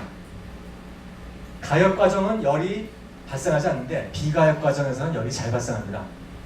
근데 저희가 이렇게 이 컴퓨터에서 연산할 때 열이 나는 이유는 비가역적인 연산밖에 못하기 때문에 그렇습니다. 그랬는데 이 1973년에 베넷이라는 사람이 이분이 가역적인 컴퓨팅을 할 수 있겠다라고 누가 아이디어를 냈습니다. 그랬더니 그 다음에 한 7년쯤 있다가 베네프라는 사람이 퀀텀 시스템, 고전 물리로는 불가능하지만 양자 시스템을 이용하면 가역적인 컴퓨팅을 할 수 있다라고 했고, 그 다음에 뭐 그때는 뭐 이런 뭐 중첩 때문에 뭐 이게 뭐 능력이 굉장히 세고 이런 생각 하지도 않았는데 파인만 뭐 이런 사람들이 이렇게 계속 발전하면서 이제 이게 양자 컴퓨터가 열만이 아니라 훨씬 큰 파워를 갖고 있구나 걸 알게 됐죠. 근데 기본적으로는 열이 중요한 문제였고요. 이거는 그래서 컴퓨터 파워뿐만 아니라 무어의 로를 그 경계를 뛰어넘을 수 있는 또 하나의 그 양자 컴퓨터의 장점입니다. 그래서 그 현재 상황은 이런 식으로 말씀드릴 수 있을 것 같습니다.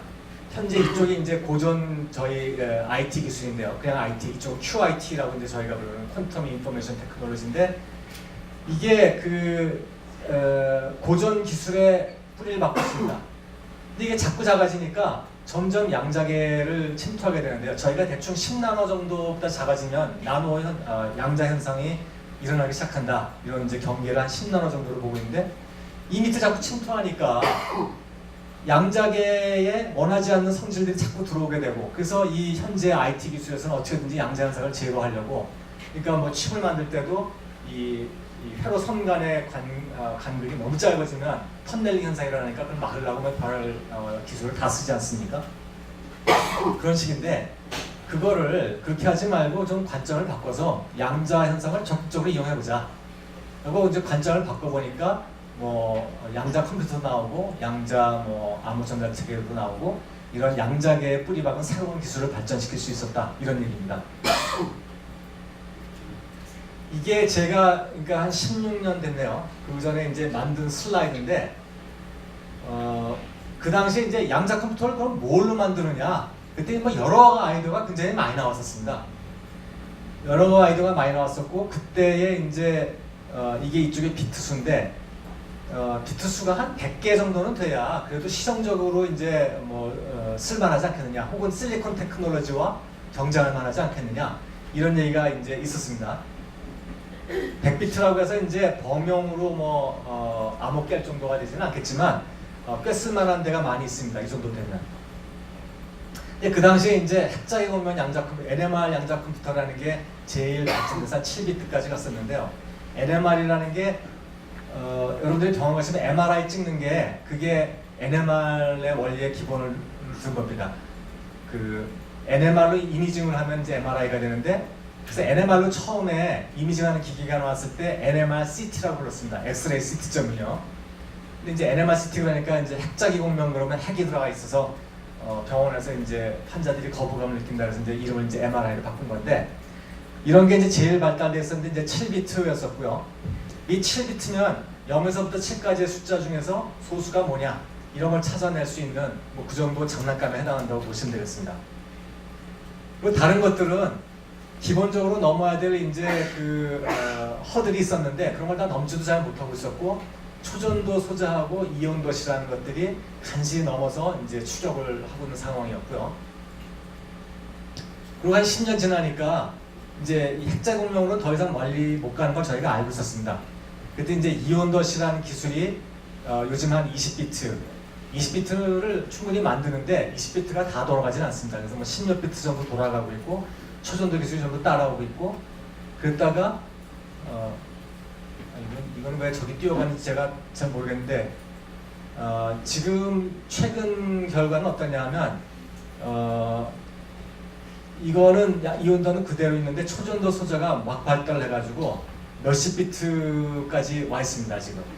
이런 정도까지 발달되어 있는 상황이고요. 이 초전도와 이온도, 이게 어떻게 만드는 건가 하면 초전도 물질은 저항이 전혀 없습니다. 이게 익숙하신지 잘 모르겠는데 저희가 구리선이 저항이 없다고 하지 않습니까? 그렇지만 구리선을 고리를 만들어 놓는다고 해서 이게 전류가 혼자서 이렇게 돌고 있는 거 아니거든요. 저항이 전혀 없으면 발전소에서 여기까지 전류가 올 때 열 손실이 전혀 없습니다. 그건 신기하지 않지만 이 고리로 이 도선을 감아놨을 때 혼자서 전류가 돌지를 할 수가 없는데, 초전도로는 혼자서 이렇게 전류를 이렇게 돌게 할 수 있습니다. 이게 저희가 전자석 만들면 전류를 이렇게 막 흘러서 자석 만들지 않습니까? 그땐 전류를 흘려주는 건데, 초전도체를 쓰면 전류를 안 흘려줘도 혼자서 돌기 때문에 그냥 자석을 그냥 만들 수 있습니다. 이 전류가 얼마나 오래 도느냐, 여기 반감기가 무한대라고 썼는데 저희 인터넷에서 찾아보니까요, 이게 물리 쪽에서 반감기가 4년은 된다라는 보고가 있습니다. 이게 4년이 어떻게 나오는가 하면, 이 초전도체가 되려면 보통 낮은 온도에서 되거든요. 그래서 여기다가 액체 질소나 액체륨을 계속 부어줘야 됩니다. 그 이제 초전도가 처음 나왔을 때 이제 어느 교수님이 이 반감기를 재보려고 이제 매일 액체 질소, 액체륨을 부으면서 대학원생한테 여기에 이제 전류가 흐르고 있는지 혹은 이게 자석 성질을 갖고 있는지 좀 알아봐라, 이렇게 했죠. 근데 이제 매일 붓다가 한 4년쯤 됐을 때 그 대학원생이 그걸 붓는 걸 까먹었다는 겁니다. 그래갖고 최소 4년은 간다, 이렇게 되어 있는 거고, 이게 얼마나 오래 가는지는 아무도 죽을 때까지 가본 적이 없으니까 모르는 거죠. 그래서 이제 이게 초전도로 전류가 돌면 그럼 이제 이게 자석이 N극, S극이 만들어지니까 이쪽이 N극이냐, 이쪽이 N극이냐, 그 전류 도는 방향에 따라서 그거에 따라서 저희가 이거를 1로 쓰거나 0으로 쓰거나 할 수 있습니다. 그리고 이놈이 자동으로 혼자서 돌고 있으니까 혼자서 자석에 돼 있으니까 이렇게 자석에 놓은 둥둥 혼자 떠 있습니다. 이온도시라는 거는 이렇게 이 전극이 이 갈색이 전극인데요. 전극 4개를 이렇게 평행하게 쫙 깔아놓고 이 전압을 플러스 마이너스 이렇게 걸어주면 이 가운데 부분이 트랩 같은 게 생겨가지고 이온을 딱 넣으면 이 이온이 원자 하나입니다. 이거 원자 하나인데 거기서 전자 띄어낸 거죠. 그럼 이온 되지 않습니까? 이온들이 이렇게 둥둥둥 떠 있습니다. 요 이온이 이렇게 갇혀 있고 이온들끼리 서로 미니까 이온들끼리 적당한 간격을 유지하고 있고요. 그래서 요 원자 하나의 상태를 이온 하나의 상태를 비트로 쓰고 그걸 레이저를 하나씩 연결해가지고 요 비트 상태를 딱 이렇게 바꾸는 이런 식으로 하는 기술이거든요. 이런 기술들로 이제 현재 하고 있고요. 이런 걸로 이제 개발을 시작하는데 이거 혹시 D-Wave라는 걸 들어보셨는지 모르겠는데요. 이 중간에 엉뚱한 놈이 튀어나와가지고 이게 사기인가 아닌가. 그래서 이제 양자 컴퓨터에 도움이 된지 안 되는 모르겠는데 D-Wave 양자 컴퓨터라는 게 튀어나온 적이 있었습니다.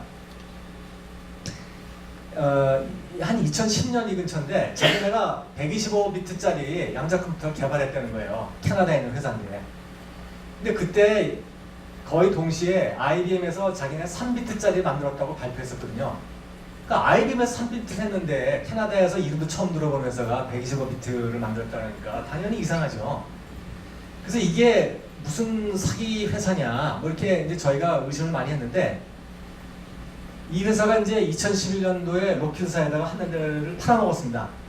그때도 이제 긴가민가를 했는데 한 몇 년 있다가 그때 이게 아마 125비트가 아마 이게 250이었는지 250, 500이었는지 제가 잊어버렸는데 한 2년 있다가 좀 더 업그레이드된 기계를 구글하고 나사가 동시에 반반씩 사가지고서는 또 하나 사갔어요.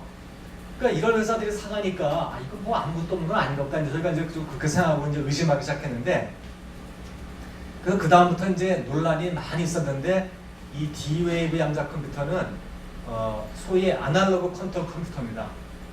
제가 여태까지 설명드린 것은 로직 게이트 지금 저희가 쓰는 일반적인 컴퓨터처럼 비록 양자 연산을 하긴 하지만 순전히 로직 게이트를 써서 하는 건데 이거는 그것과는 다른 원리로 작동하는 컴퓨터입니다. 그래서 이 회사가 물론 자기네가 일부러 오해를 사도록 양자 컴퓨터라고 얘기를 했죠. 그런 자세한 얘기 왜 다르다라고 얘기를 안 하고 그래서 일부러 호도했지만 그 덕분에 아무튼 일반 사람들이 양자 컴퓨터에 많은 관심을 가지게 돼서 덕도 받습니다. 저희 커뮤니티가. 현재로는 이 구글에서는 자기네가 72비트짜리 양자 컴퓨터를 만들었다. 그래서 칩을 이렇게 공개하고 IBM에서 50큐비트짜리를 만들었다. 그래서 이렇게 칩을 공개하고 뭐 이렇습니다. 근데 이게 여기는 50이 여기는 70이라서 구글이 더 발달되어 있느냐? 뭐 그렇진 않습니다. 이게 비트는 이렇게 만들었지만 이게 비트가 다 작동하지 않습니다. 부분 작동하거든요. 그래서 여기서 예를 들면 뭐 50비트에서 2의 50승의 그 숫자 중에서 소수가 뭔지 찾아낼 수 있느냐? 그런 건 못하고요. 얘도 뭐 2의 70승 비트에서 소수 찾아내고 이런 건 못합니다. 이런 건 못하고 최근에 또 보니까 상업용으로 만들었다 이랬는데 이게 뭐 몇십 큐빗인지 제가 잘 모르겠는데 이건 잘 모르겠는데 요건 알고 있습니다. 이 사람들이 파는 거 말고 연구용으로 일반한테 오픈한 게 있습니다. 누구나 이제 이거를 다 온라인으로 연결을 해놔가지고요. 저희가 리모트로 컨트롤 해볼 수 있게 이렇게 해놨는데 일반용으로 오픈한 거는 이제 제일 잘 돌아가는 건 5비트짜리고 그 다음에 12비트가 있든가 이런 거 20비트짜리가 있는데 20비트는 연구자들한테만 오픈했다는데 그건 20비트짜리는 완벽하게 다 돌아가지 않습니다. 그러니까 상업용도 그렇게 잘 되고 있는 건 아니고요. 이게 내부 모습을 보시면 이건 칩 모양 조금 전 거의 칩 모양의 안을 보시면 여기가 크기가 1mm 정도 되고요. 요게 이제 이런 서큐트를 이제 그려놓은 겁니다. 이게 초전도 소자들로 돼 있고, 그리고 이제 요만한 크기의 이게 CPU가 결국 이제 4개의 큐빗이 들어가 있는 그런 초전도 소자 양자 컴퓨터고요. 이거는 이온도 소자라고 이제 발표를 이거 만든 회사에서 발표를 한 건데, 이거는 요 길이가 한 뭐 마이크론 정도 됩니다. 그러니까 아마 더 작아서 눈에 잘 안 보일 텐데 작은 원자 이온들이 이렇게 쫙 이제 이런 칩 조그만 공간 안에 배열되어 있는 겁니다. 이런 식으로 볼 수 있다면 저렇게 생겼을 겁니다. 이게 국내에는 그럼 뭐라고 하느냐? 이게 관심을 갖고 있는 유일한 회사가 현재로는 SKT인 것 같은데요. 이 회사가 한 15년 전부터 이 사람에 관심을 가지고 있었어요. 그래서 저희는 뭐 회사에서 왜 관심을, 아직까지도 현재 2019년 상태도 뭐 상업성이 없는데 15년 전에 관심을 가지니까 뭐 고맙기는 하니까 저희가 열심히 도와드리고 있는데 왜 관심을 갖고 있는지 잘 몰랐는데, 이 SKT에서 이제 이온덧 양자 컴퓨터를 개발하고 있었고, 양자 통신 기술도 개발하고 있었고, 뭐 이랬는데, 이거 하던 분, 이거는 지금 이제 알고 있습니다. 이거 하던 분이 이제 딴 데로 가가지고요. 양자 통신 기술을 개발한다는 건 이제 아까 말씀드린 그 IDQ라는 회사를 합병한 거였고요. 그리고 뭐 이제 랜덤 넘버 제너레이터를 만들었더라고요. 만들기 쉽습니다, 이거는. 근데 아무튼 이렇게 만들어서 이렇게 뭐 퀀텀 이렇게 해가지고 퀀텀 랜덤 넘버 제너레이터라고 쓰니까 아주 있어 보이고 그렇다는 것 같습니다. 그러니까 이 회사가 처음엔 저는 이 양자정보 기술에 굉장히 관심 있는 사람이 있어서 아주 어려운데도 불구하고 연구실을 계속 유지를 했었는데, 나중에는 막 없어지려고 하다가 계속 유지가 되면서 회사 차원에서 지원을 막 하고 그러길래 왜 그런가 보니까 요즘은 좀 이해가 될 만한 게, 이제 이런 거를 만들어서 판다는 것이 뭐 수익성은 전혀 없겠지만 우리는 완전히 이제 첨단을 하는 회사다, 이런 홍보 효과로는 아주 좋을 것 같더라고요. 그래서 하는 게 아닌가 이런 생각이 듭니다. 그래서 이제 양자 컴퓨터가 나와서 앞으로 미래는 어떻게 될 것이냐, 뭐 이런 게 이제 궁금하실 것 같은데, 제가 그 미래에 대해서 말씀드릴 수 있는 건 많지 않습니다. 제가 양자 컴퓨터의 능력에 대해서 말씀드리면 아마 그걸 가지고 여기 계신 분들이 오히려 더 그런 게 있으면 어떻게 되겠구나 하고 더 아시는 게 더 많을 것 같아요. 이제 기술적이라는 건 이제 그것이 사회를 어떻게 변화시킬 것인가 하는 거 말고, 양자 컴퓨터 기술이 하드웨어가 어떻게 발전될 것이냐, 그런 거에 대해서 이제 좀 예측한 것들을 보면, 이 양자 퀀텀 인포메이션 프로세싱이니까 이제 퀀텀 컴퓨터 CPU 말하는 겁니다. 그거를 만들어내는 미래의 기술은, 가장 유망한 것들은 뭐 아까 말씀드린 이온덧, 그다음에 초전도 소자, 그리고 뭐 이제 반도체 내 스핀을 싣는 방법, 이런 것들이 이제 있다라고 이제 한 3년 전쯤에 이제 그 리뷰 아티클들이 나온 거고요. 이제 각국이 굉장히 투자를 많이 하고 있는데, 이건 2016년에 나온 겁니다. 이게 영국 건데요. 영국에서 이제 영국에서는 지금 이게 10억 파운드 미래 인더스트리 기술이다. 그러니까 우리가 앞으로 이제 2억 7천만 파운드를 투자를 하겠다. 이렇게 투자해서 이제 허브를 만들겠다. 이런 이제 이런 프로그램을 이제 영국 뭐 이제 과교 같은 데서 이제 런칭을 시켰습니다. 그래서 뭐 4개의 허브를 만들고, 그 중에서 이제 NQIT라는 데서는 대학 연합 같은 건데, 여기서 이제 주로 CPU 만드는 거를 하는데요. 이런 데는 이제 양자 통신 같은 거 하는 데고요. 여기서는 이제 이온덧으로 20개 CPU를 가진 거를 몇백 개를 만들기 어렵거든요. 현재 기술로 20개 이상 가지기 어렵습니다. 근데 그 대신에 20개짜리 CPU를 20개 연결해서 400개짜리 CPU, 토탈 400개짜리 양자 컴퓨터가 되도록 만들어 보겠다라고 이제 프로포즈를 내고 여기서 하고 있습니다.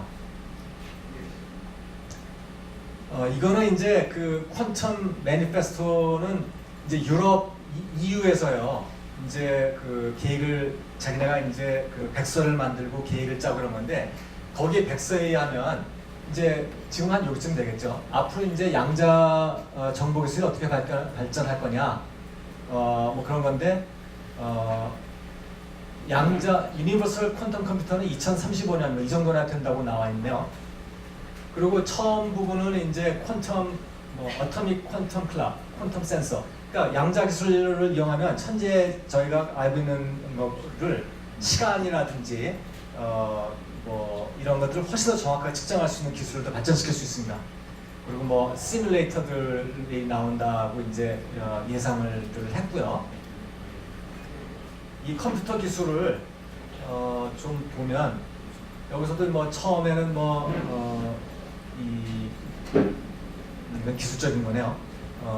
그러니까 양자 제너럴 퍼포스 양자 컴퓨터는 앞으로 이제 이게 요구를 확대하거든요. 0에서 5년, 5에서 10년, 10년 이후. 그러니까 10년 이후, 지금부터도 한 20년 정도는 더 걸려서 제너럴 퍼포스 양자 컴퓨터가 나올 것이다. 이렇게 예상을 하고 있습니다. 그 대신에 양자 컴퓨터는 늦게 나오지만 양자 통신하는 기계는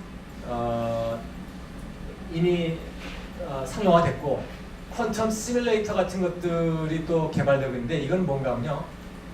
이 양자 상태는 그 한 개의 스핀이 업하고 다운만 있는 게 아니라 중첩이 되니까 모든 방향 상태가 다 가능합니다.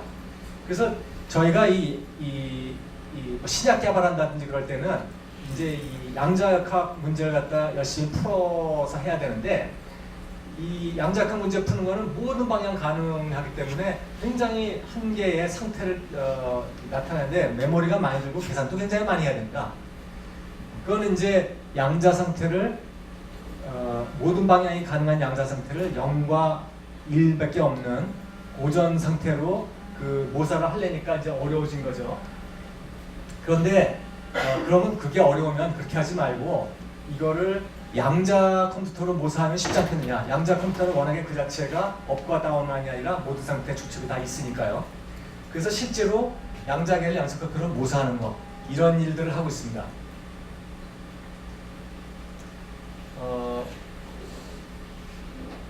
그래서 EU에서 이제 그 퀀텀 컴퓨팅의 유로벳 또는 퀀텀 컴퓨팅 이렇게 돼 있는 게 있는데 이제 어떻게 예상을 하고 있냐면은 이 EC에서는요.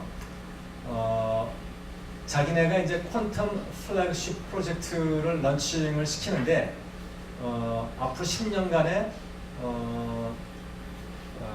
10억 불을 투자한다. 그렇게 돼 있고요.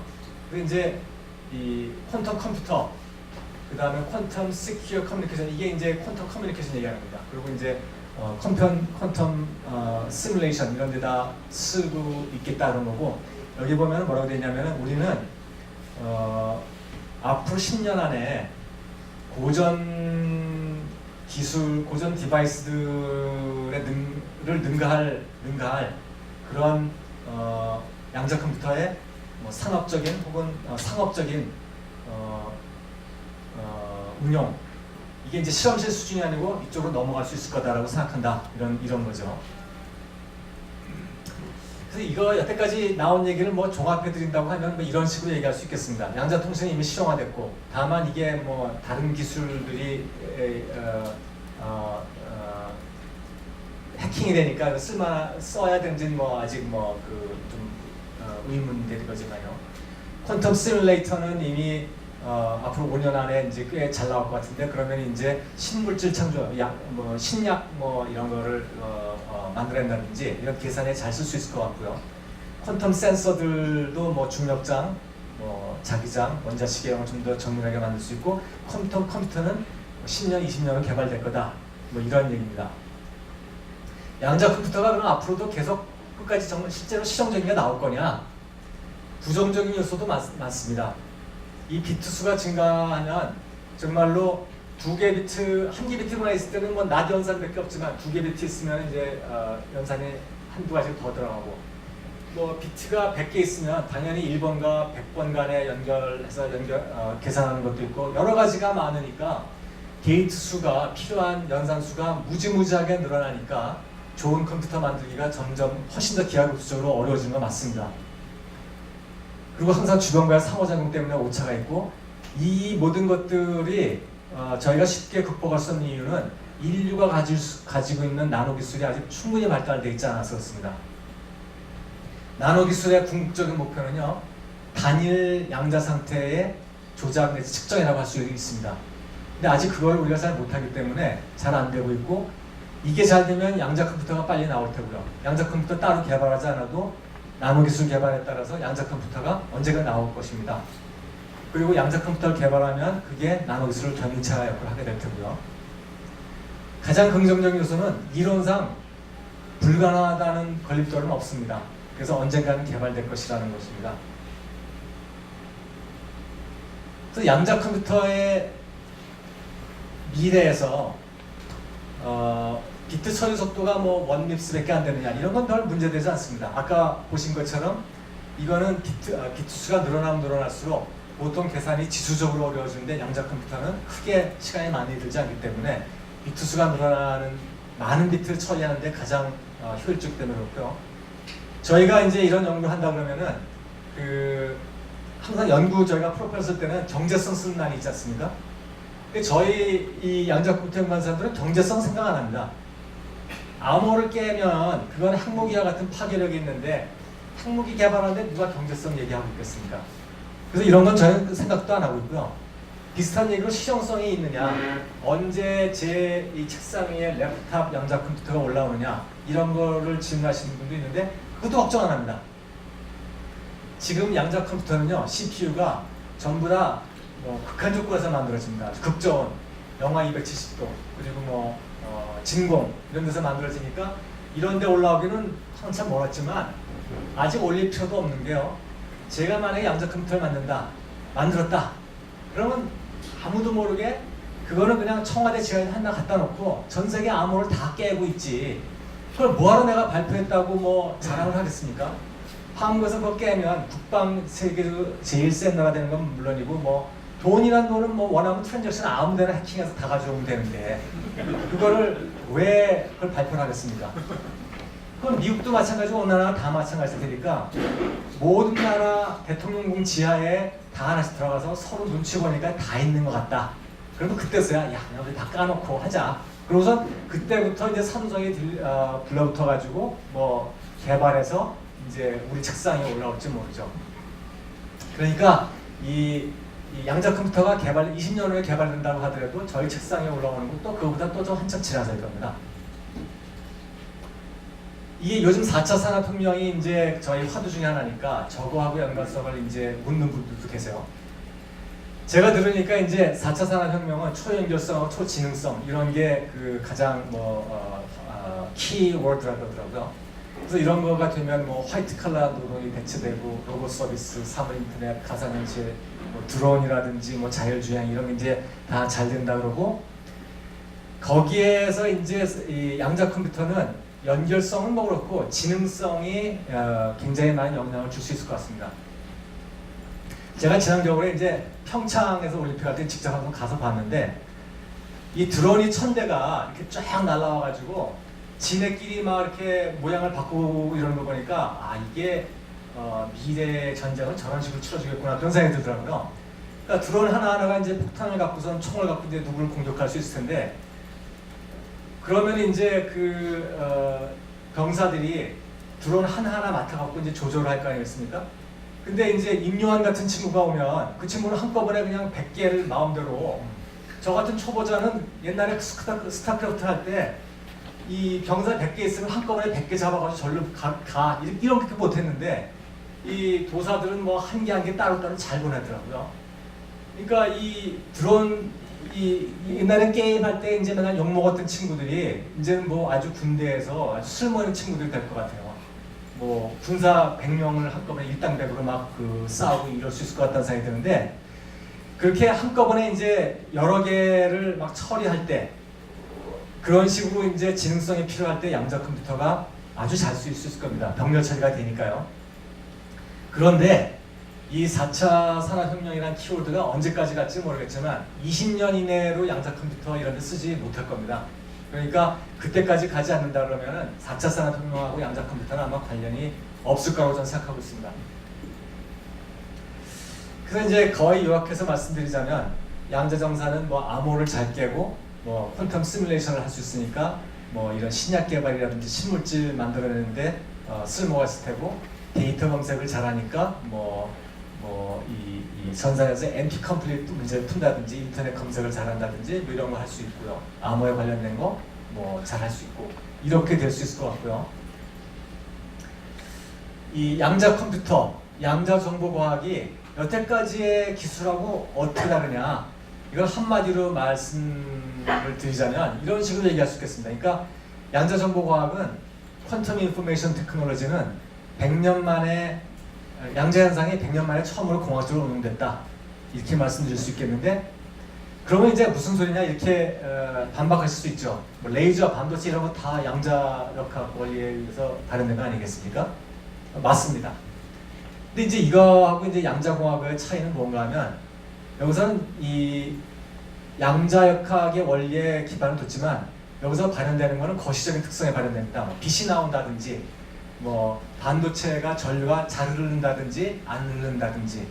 근데 여기서 그런 게 아니고 전자 한 개가 어디로 움직이느냐 안 움직이느냐, 전자 한 개가 스피냐 업이냐 다운이냐, 이게 한 개를 완전히 한 개 한 개 따로따로 컨트롤하는 거거든요.